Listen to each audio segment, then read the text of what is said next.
A lot of people are going to really struggle to be able to stand on that single leg and move that opposite hip throughout a full range of motion. So I have a foam roller here as an example for some support.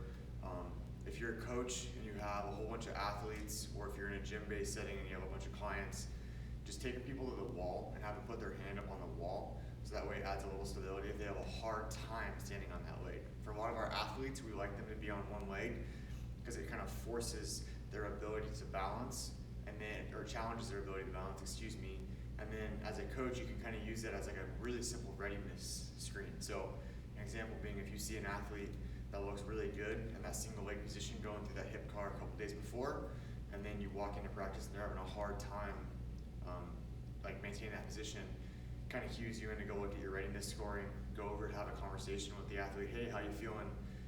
Just a great tool to kind of do a bunch of things in one. So with that being said, let's go through the motion.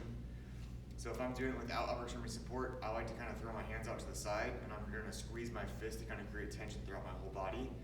And what I'm going to do is I'm going to drive my right leg straight up, and then I'm going to drive my hip out. And what I'm trying to do is keep my hips pointed toward you.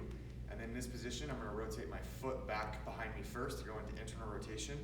And as I go into internal rotation, I'm going to circle back around behind my body, come into hip abduction and extension at the same time.